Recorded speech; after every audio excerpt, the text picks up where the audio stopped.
Bom, a gente vai falar hoje sobre planos de saúde. Planos de saúde poderão ter aumento recorde em 2022, se você já recebeu a cartinha do seu plano de saúde com aumento abusivo e não está dando para pagar, ou está enfrentando aí algum tipo de dificuldade com o seu convênio, você vai poder enviar o seu comentário aqui pelo chat da Rádio Brasil Atual e da TVT. A nossa editora Ana Nunes vai encaminhar, na medida do possível, é claro, né? Vamos tentar abordar esses casos aqui com a nossa entrevistada, que é a Ana Carolina Navarrete, advogada e coordenadora do Programa de Saúde do IDEC. Seja bem-vinda, Ana Carolina, bom dia. Olá, bom dia, é um prazer poder estar aqui. Prazer é o nosso, Ana. Bom, vamos começar aqui por uma pesquisa do IDEC, né, que expôs aí o descontrole dos planos empresariais e por adesão, que correspondem por 80% do mercado. Primeiro, eu queria que você fizesse aí a diferenciação, né, dos planos empresariais e por adesão, as principais diferenças, né, desses planos, e com quais convênios, né, vocês fizeram essa pesquisa e o que vocês descobriram, Ana? Bom, vamos lá. A primeira diferenciação é os planos de saúde, eles são individuais quando são contratados diretamente entre o consumidor e a operadora de plano de saúde e podem ser coletivos quando uma empresa ou uma associação contrata e oferece para os seus empregados ou para os seus afiliados. Quando é o empregador que contrata e oferece para os seus empregados, a gente chama ele de planos coletivos empresariais. Quando é uma associação ou uma entidade de classe que faz essa contratação, a gente chama de coletivos de adesão. E tem também uma modalidade mais recente, que são os planos empresariais para pequenos grupos, que a gente chama de PJ ou microempreendedor individual, né? A diferença principal entre eles é que no caso dos planos individuais há uma proteção maior da agência reguladora. O plano de saúde não pode cancelar sem motivo, só em caso de não pagamento ou fraude, e também a agência estabelece limites para esses aumentos. Então, anualmente ela estabelece um teto e os planos não podem reajustar acima desse teto. Agora, a pesquisa, o que vocês descobriram com a pesquisa de vocês, né? Que vocês elaboraram uma pesquisa, não é isso? Em 2021, com dados de 5 operadoras, né? Com maior número de reclamações, junto ao IDEC, o Sul América, Bradesco Saúde, Amil, Unimed Central Nacional e Unimed Rio. E está mostrando aí que o percentual de reajuste médio, né? Para os planos coletivos em 2020 foi de 11,28%, mais de 3 pontos percentuais acima do máximo estabelecido pela ANS, a Agência Nacional de Saúde, para os planos individuais. É isso que eu queria que você comentasse. Eu já peguei aqui a pesquisa. Claro, não, eu agradeço por você trazer os dados. O que acontece é o seguinte, a gente verificou em 2021, né, que muito provavelmente as quedas de atendimento, número de atendimentos assistenciais que houveram em 2020 se refletiriam nos reajustes de 2021, né? Mas isso provavelmente só aconteceria para os planos individuais que são regulados pela ANS. E aí o IDEC fez essa pesquisa um pouco para comparar como se deu esse comportamento dos reajustes em relação aos planos individuais e coletivos. E o que a gente identificou para essas 5 empresas pesquisadas é que, de fato, né, os planos coletivos tiveram reajustes, em média, mais altos do que nos planos individuais. E o que a gente conclui a partir disso, né? O que esses dados trazem? No final das contas, para essas empresas pesquisadas, a regulação da ANS, ela é mais efetiva para puxar reajuste para baixo do que o livre mercado. E essa é uma conclusão muito potente, né? Porque vai indicar para nós qual deve ser o caminho para a gente trabalhar controle de preços, aumento de transparência e como o mercado deve ser regulado. A conclusão do estudo do IDEC é de que a agência ela deveria considerar uma possibilidade de estabelecer parâmetros de aumento também para os planos coletivos e também parâmetros de transparência para esses planos. Agora, tem um caso aqui, né, chegando também para a gente, em relação à questão de mudança por faixa etária, né? Enfim, inclusive essa faixa etária já maior, né, já entrando já para a terceira idade, né, a pessoa pagava aqui, o exemplo do Sul América, né, pagava 2.200 e o reajuste foi para 4.400. Né? Esse tipo de aumento, praticamente de 100%, né? Isso é legal por conta da mudança de idade, por exemplo, de 58 para 59? Depende. O que acontece? Os reajustes por faixa etária, eles têm uma natureza diferente dos reajustes anuais. O reajuste anual é para recompor preço, né, para atualizar o valor para aquele ano corrente. O reajuste por faixa etária, ele é criado para você... Porque, assim, o plano de saúde ele não pode cobrar diferente em razão das condições de saúde da pessoa ou origem social, porque isso, com certeza, é uma discriminação. Mas a lei permite que o plano cobre diferente em razão da mudança de grupo etário. Porque se presume que quanto mais idosa a pessoa vai ficando, mais custos de saúde ela potencialmente pode levar para o mercado, né? Então, a lei autoriza essa cobrança em razão da idade. A questão é, a agência, depois que veio o Estatuto do Idoso e proibiu aumentos depois dos 60 anos, a agência estabeleceu uma regra, está colocando 2 limites. Olha, você pode aumentar depois até dos 59 em diante, né? Mas esse aumento ele tem algumas regras. O que acontece? O aumento, o valor que entra na primeira faixa etária, que é do 0 a 18, e o valor para a última faixa etária, que é os 59 anos, ele tem que estabelecer uma proporção, qual seja, quando entra para o mercado esse plano, o que é cobrado para a última faixa etária não pode ser superior a 6 vezes o que é cobrado na primeira. Essa é a primeira regra. E a outra regra que a agência estabelece é que a variação acumulada entre a 7ª faixa etária e a 10ª faixa etária não pode ser maior que a variação acumulada entre a primeira faixa etária e a 7ª faixa etária. Isso buscou fazer com que as empresas não carregassem aumentos, né, na faixa etária mais idosa.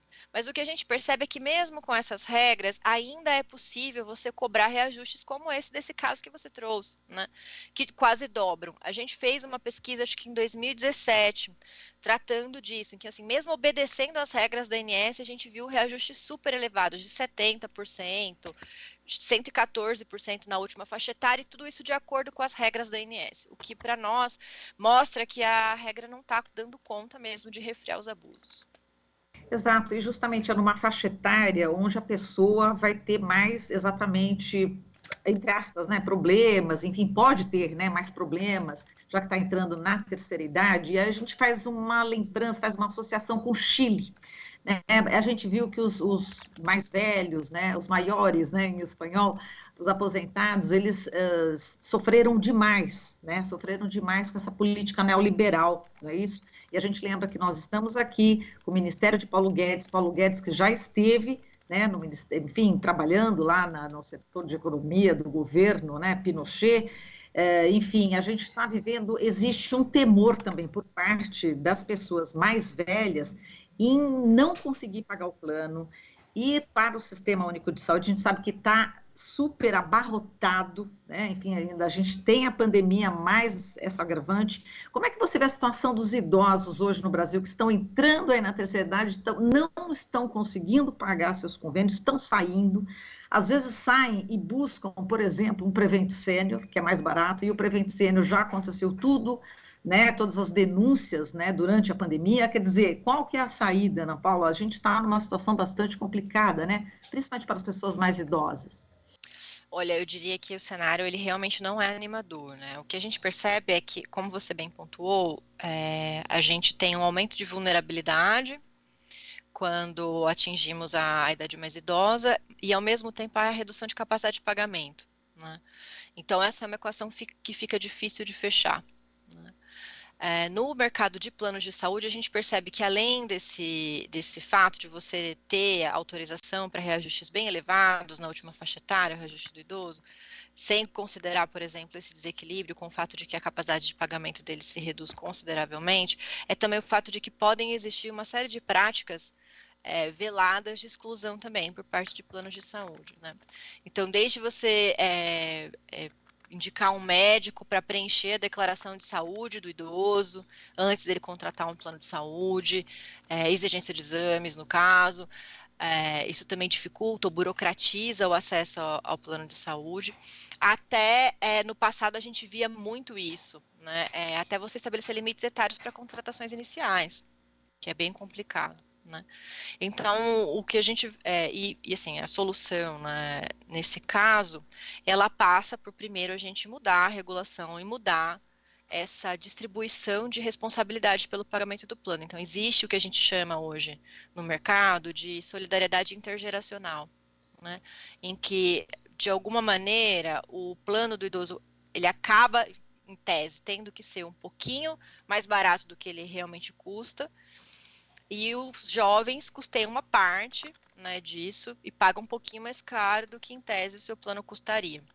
Isso, digamos assim, numa distribuição ideal das mensalidades, o que a gente vê que não acontece geralmente no mercado. Mas a ideia é que a gente aprofunde a solidariedade intergeracional, né, e não o contrário. Mas o que a gente vê, no final das contas, é que a proposta do mercado, a proposta de muita gente, especialmente representantes de empresa, não é de você aumentar a solidariedade intergeracional e promover a inclusão do idoso no mercado, é o contrário, né? É de pensar regras que tornem cada vez mais fácil você aplicar reajustes mais elevados para essa faixa etária, e criar mecanismos para planos de cobertura muito restrita, o que para essa idade a gente sabe que também não funciona. Um exemplo é o caso do PL 7419, que está na Câmara dos Deputados agora, que prevê regras para, por exemplo, você poder voltar a cobrar reajuste depois dos 60 anos, né, de você colocar no mercado planos que são segmentados, são restritos, que a gente sabe que no final das contas a pessoa fica no aperto, paga a mensalidade, chega na hora do atendimento, não está previsto. Né? Então, essa é a nossa preocupação. Muito bem. Ana Paula, chegou aqui uma pergunta, a Ana está encaminhando aqui, do Bruno Daniel Moraes. Ele pergunta o seguinte: agências reguladoras tornaram-se uma extensão do monopólio privado? Bom, primeiro, meu nome é Ana Carolina, só para... Desculpa, Ana Carolina, desculpa. Não, sem problema. Mas essa pergunta do Bruno é muito boa, né? A impressão que a gente tem, assim, a agência reguladora, a ANS, os planos de saúde, ela surgiu num contexto muito diferente das outras agências, né? A maior parte das agências reguladoras surge no Brasil nos anos 90 a partir do processo de privatização de serviços. Então, o Estado sabia executar o serviço e, quando privatizou e criou a agência, ele já tinha um corpo de funcionários formado que sabia como aquilo funcionava. Né? Não foi o caso dos planos de saúde. A agência reguladora, quando surge nos anos 2000, ela surge para um mercado que já estava com práticas consolidadas há pelo menos 30 anos. Né? Então, ela surge num momento em que, enquanto o corpo de funcionários está aprendendo como o mercado funciona, o mercado já sabe como aquilo funciona e já tem condição digamos, dar um pouco as cartas, né? Dar um pouco as regras. Então, a gente percebe que esse é um caráter primeiro fundante. A regulação desse setor é uma regulação que nunca conseguiu enfrentar realmente o interesse das empresas em favor do consumidor e nem sente que deveria fazer isso, que a gente considera muito grave. E junto a isso, a gente também vê um outro fenômeno que foi retratado por diversos pesquisadores, né, na ciência política, que é de captura, né, que é o fato de você ter nomeações para a diretoria que são nomeações políticas, que são nomeações que vêm do setor. Né? Então, teve CEO de empresa sendo nomeado diretor de agência reguladora no passado, teve. Né? Isso tudo acaba contribuindo para que a visão da agência sobre para onde o mercado deve ir privilegie interesses de apenas um grupo.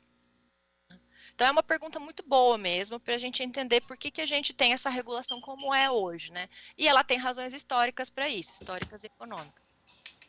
Muito bem. Ana Carolina, agora vamos lá. A Ana está passando aqui uma pergunta, ela disse que a pessoa não quer se identificar, acho que passou pelo WhatsApp, inclusive, falou o seguinte: tinha uma cirurgia eletiva prevista para acontecer no início deste ano, há poucos dias antes do procedimento, a operadora informou que não pagaria os honorários médicos, liberou apenas o hospital centro cirúrgico. Tive o procedimento cancelado pela equipe médica, questionei a operadora o que eu faria no hospital sem médico para me operar, solicitei a indicação de um outro profissional que pudesse realizar o mesmo procedimento e, para minha surpresa, não tive resposta. Muita falta de sensibilidade, destaco que não compreendi por que da operadora não cobrir os honorários médicos, uma vez que passo em consulta com o especialista pelo próprio plano. O que devemos fazer nesses casos? E ela acrescenta: segundo o médico, as operadoras cobram caro de clientes, repassam pouco para os especialistas e querem ficar com a maior parte dos recursos. muitos profissionais estão se descredenciando e atendendo somente de forma particular. Não há fiscalização? Essa questão aqui, dessa pessoa que não quer se identificar. Não, são duas questões muito boas. Vamos lá. A primeira é, nesse caso, a primeira coisa que eu ia aconselhar é que ela pedisse mesmo que a operadora indicasse o profissional, então. Mas no final das contas, assim, a operadora não pode se recusar a cobrar a cobrir honorários médicos, né? Os honorários do médico, do anestesista, da equipe, tudo isso está incluso no pacote do procedimento que vai ser realizado, porque você não consegue realizar o procedimento, como ela bem mencionou, sem o médico, sem o anestesista, sem a equipe, né? Então, a operadora não pode se recusar essa cobertura. Mas ela foi além, ela ainda falou assim, tudo bem, esse médico você não vai cobrir os honorários, indique um que esteja coberto, esteja credenciado. E aí, frente a essa negativa da operadora, a gente está diante mesmo de uma prática abusiva. A gente recomenda que ela faça uma reclamação na ANS, né? Nesse caso, existe incidência de multa para esse tipo de situação, apurados os meandros. E se é que o caso é um procedimento eletivo, né?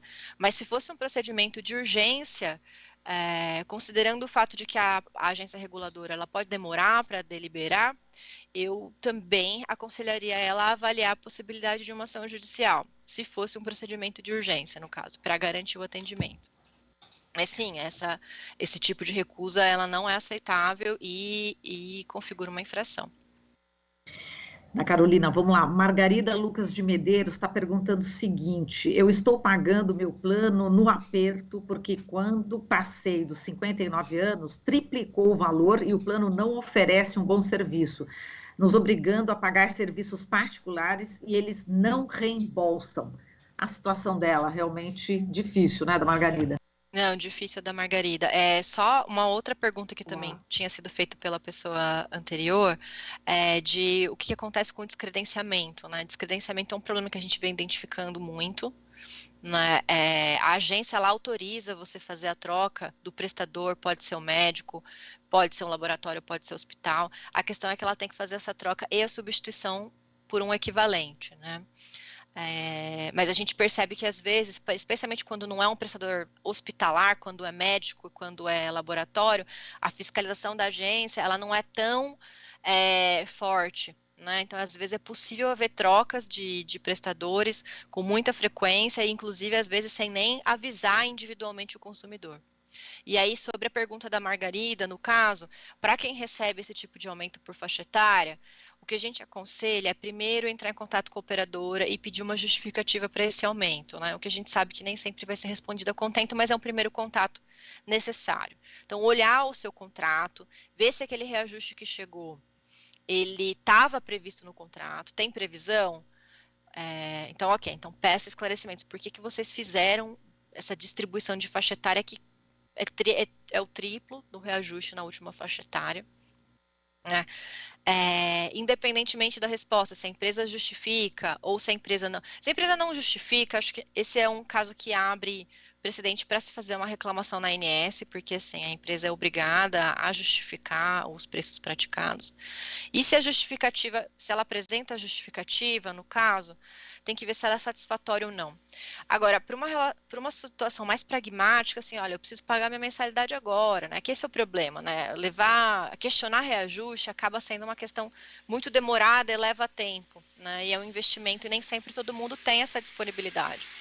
Então, o que a gente aconselha no caso é que a pessoa avalie uma portabilidade, avalie uma troca de plano de saúde sem cumprimento de novas carências. É direito do consumidor. Se você tem 2 anos no seu plano de origem, está em dia com o pagamento das mensalidades, você pode fazer essa troca. Pode fazer de qualquer maneira? Não pode. Você não pode procurar um corretor, por exemplo, e ver um plano para fazer a troca. Você tem que entrar no site da ANS, tem um guia lá, é o Guia ANS, coloca os dados do seu plano e eles vão te dar uma lista de planos equivalentes para onde você pode realizar a portabilidade. Então não são todos os planos, né, que aceitam, né? Isso aí que você falou é muito importante, né, Ana Carolina? Precisa ver Isso. Na verdade, não é que não são todos os planos que aceitam, é que as regras da agência para portabilidade estipulam que você só pode fazer a portabilidade por um plano equivalente ou mais barato que o seu. E aí, como é muito complicado para o consumidor fazer essa avaliação de equivalência, a própria agência já estabelece no guia quais são esses planos. Perfeito. Vou falar da agência de novo, a pergunta aqui da Bernadette Oliveira. Ela falou, então, o que que a ANS faz? Então, estão ao lado das empresas, ela não representa os direitos da população? Pois é, né? O que a gente percebe é que nem sempre essa ideia de que a agência tem que defender o interesse público contempla aí também o interesse do consumidor. Né? A gente percebe que a agência, ela, especialmente nos últimos 2 anos no enfrentamento à pandemia, na nossa avaliação, ela deixou de realizar medidas muito relevantes, assim, que atenderiam o consumidor. Em 2020, o IDEC solicitou que a agência tomasse medidas para evitar, por exemplo, inadimplemento, garantissem condições de pagamento num momento que a gente sabia que o consumidor ia ter dificuldade de manter o pagamento do plano. Né? E assim, a gente não viu grandes medidas para isso. Também, uma coisa que o IDEC pediu quando a gente viu as oscilações de reajuste, é que a agência abrisse uma câmara técnica para discutir, olha, em 2020 teve queda na sinistralidade, mas a gente não sabe como vai ser 2021, a gente não sabe como vão ser os anos depois disso. Abre uma câmara técnica, traz as empresas para mostrarem como estão os números do setor, né, e faz uma discussão honesta e transparente de qual vai ser a política de mensalidade para os próximos anos, porque a gente está vivendo tempos de exceção. E a agência não fez isso. A agência não abriu câmara técnica, estabeleceu um reajuste negativo para os planos individuais, o que foi bom para o consumidor, mas é isso, o plano individual vale só para 17% do mercado, não é a maioria. Né? A gente teve caso de, em 2020, as empresas economizarem muito dinheiro e em 2021 cobrar reajuste positivo do consumidor de plano coletivo, o que a gente entende não se justifica, não faz o menor sentido. Né? E acho que isso decorre um pouco dessa falta de visão da agência reguladora de entender que a defesa do interesse público abarca em primeiro lugar o interesse do consumidor mesmo. Olha, perguntas aqui não param, Ana Carolina, mas vamos lá, acho que dá mais uma só e a gente já está com o tempo esgotado aqui, mas está aqui. O Marques Lima está perguntando, todo mundo atrás da ANS, hein? O pessoal tá na cobrança aqui. A ANS demora um século para analisar e não decide em tempo hábil para as nossas necessidades. Esse é um outro problema, né? A questão do tempo. Esse é um outro problema e ele é um problema grave, especialmente para negativas de cobertura. Né? Essa é uma coisa que a gente já discutiu bastante. Assim, a agência tem plataformas diferentes de reclamação do consumidor que vão atender demandas diferentes. Então, Senacom, o próprio consumidor.gov e a agência reguladora, na nossa opinião, são instrumentos importantes para apuração e aplicação de pena em caso de infração, mas por causa do tempo que isso leva, é mais difícil recomendar esse caminho para você resolver problemas de cobertura ou de urgência e emergência, né? Porque a pessoa não pode esperar, e às vezes a negativa acontece numa madrugada, num PS de hospital, e não dá para ficar esperando o horário comercial para você fazer a reclamação, né, gente? Então, a gente acaba concluindo que, nesse caso, o Poder Judiciário, ele tem sido um mecanismo muito mais garantidor e resolutivo de problemas do que agência ou do que outros bancos. Por quê? Né? É um pouco por como a estrutura é feita mesmo. Às vezes a pessoa precisa de uma resposta imediata. Né? Então, para casos de negativa de cobertura, em atendimento de urgência e emergência, acho muito arriscado ficar confiando só na reclamação na agência reguladora. O ideal seria que a pessoa também avaliasse a judicialização.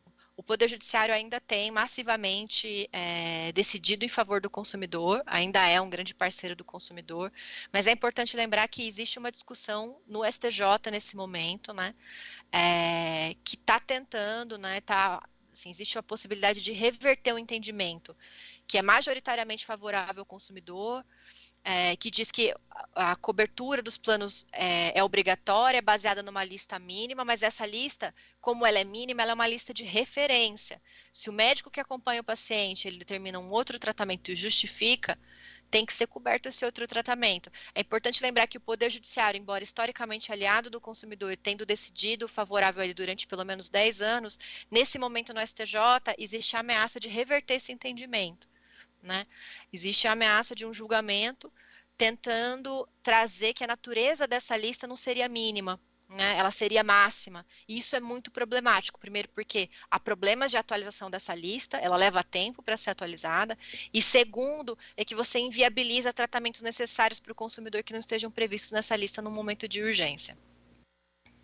Tá certo, Ana Carolina. Bom, isso aí, a questão do Poder Judiciário, enfim, a gente teria mais coisas ainda para te perguntar, né? Nossa, com certeza. Nesse âmbito, mas enfim, o nosso tempo já esgotou e o convite já fica feito para uma próxima, tá? Para a gente continuar aqui nossa rodada em relação à questão da saúde, planos, convênios médicos, né? A demanda é grande, ainda mais nesse período, né? De tanta crise que a gente está vivendo, tempos pandêmicos, de pandemia e pandemônio, né, Ana Carolina? Mas vamos seguindo, né? Vamos seguindo que a informação, né, é uma utilidade pública, enfim, fundamental nesse momento. Eu te agradeço demais aqui a presença. Um forte abraço para você e um bom dia, viu? Nós que agradecemos aqui, é sempre bom saber do interesse nos temas e pautas do IDEC, a gente está à disposição para voltar. Ai, que bom. Obrigada, Ana Carolina. Um abraço para você. Até mais. Até. Falamos aqui com a Ana Carolina Navarrete, advogada e coordenadora do Programa de Saúde do Instituto Brasileiro de Defesa do Consumidor, o IDEC. Aqui você ouve as notícias que os outros não dão. Jornal Brasil Atual.